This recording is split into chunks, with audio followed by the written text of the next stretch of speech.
आजकाल वयोवृद्धांमध्ये सांधेदुखीचे प्रमाण मोठ्या प्रमाणात आढळताना दिसत आहे। चुकीची जीवनशैली, खानपानातील बदल, व्यायामाचा अभाव अशा अनेक कारणांमुळे शरीरावर परिणाम होत असतो।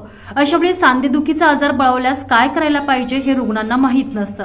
तर नाशिक डायरीमध्ये आज आपण सांधेदुखी म्हणजे काय, ते होण्यामागचे कारण काय, गुडघ्याचे ऑपरेशन कधी करायला पाहिजे आणि सर्वात महत्त्वाचं म्हणजे रोबोटिक सर्जरीचे महत्त्व याविषयी अधिक माहिती जाणून घेऊयात।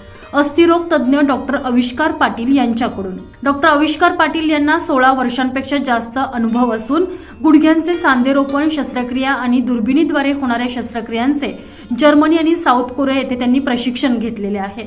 विदेशातील नामांकित हॉस्पिटलमध्ये त्यांनी अनेक वर्ष सेवा दिलेली असून अबुधाबी येथील अहलिया हॉस्पिटल येथे स्पोर्ट्स मेडिसिन आणि जॉइंट रिप्लेसमेंट युनिटचे हेड ऑफ दी डिपार्टमेंट म्हणून 8 वर्ष ते कार्यरत होते। सध्या ते तपोवन लिंक रोड पोद्दार शाळेच्या मागे असलेल्या मुक्ताई हॉस्पिटल या ठिकाणी आपली सेवा देत आहे।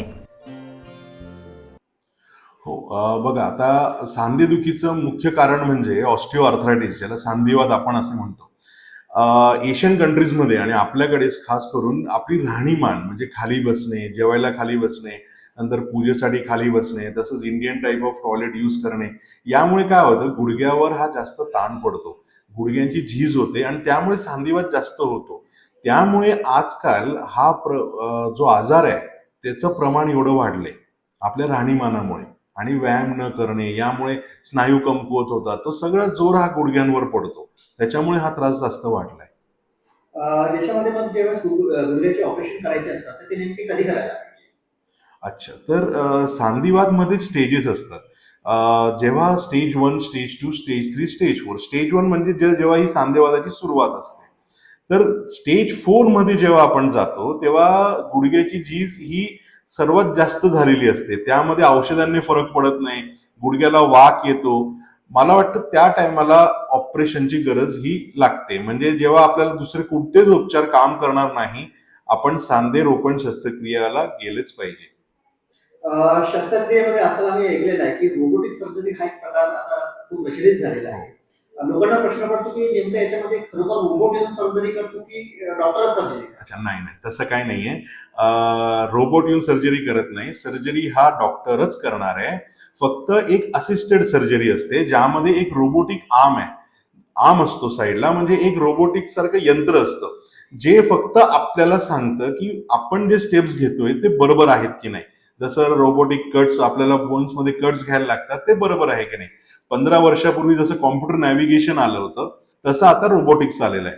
त्यामध्ये आपले जे मार्जिन ऑफ एरर आहे हा बराच कमी होतो, म्हणजे रोबोटिक सर्जरीमुळे आपण जो कट्स घेणार आहे तो एक्झॅक्टली जेवढा पाहिजे तेवढाच घेतो आणि आपल्याला ते डॉक्युमेंटही करता येतं। हा त्या रोबोटिक सर्जरीचा फायदा आहे। गुडघ्याची शस्त्रक्रिया करताना एक वयोमर्यादा असते का की एक वृद्ध झाल्यानंतर त्याची शस्त्रक्रिया केली जाते?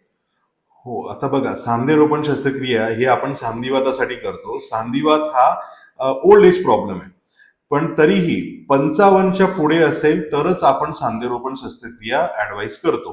त्याआधी जर, आता माझ्याकडे बरेचसे रुग्ण आहेत ज्यांचे वय वर्ष 45 मध्ये गुडघे फार नाहीसे झालेत, पण शक्यतो सांधेरोपण टाळावेत। दुसरे सुद्धा ऑपरेशन्स आहेत ज्याला आम्ही HTO म्हणतो, आणि खूप साऱ्या दुसऱ्या गोष्टी आहेत ज्याने आपण सांधेरोपण काही वर्षासाठी टाळू शकतो।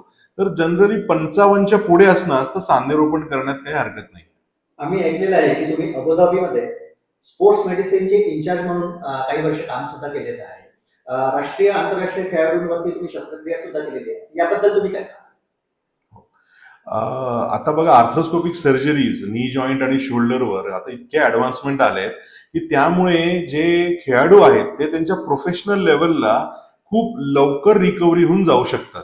म्हणजे आता स्पोर्ट्स अवेअरनेस वाढली आहे, जास्त मुलं खेळाकडे आकर्षित झालेत, त्यामुळे खेळाडूंची इंजुरीजही होतात, गुडघेदुखी होते, गुडघ्याला इंजुरी होते, खांद्याला इंजुरी होते। तर यामध्ये मी बरेचसे ऑपरेशन्स केले आहेत आणि आता छान इतके ऍडव्हान्स गोष्टी आल्या आहेत, त्यामुळे तो खेळाडू थोडं रिहॅबिलिटेशन नंतर आपल्या प्रोफेशनल लेवलला पुन्हा जाऊ शकतो।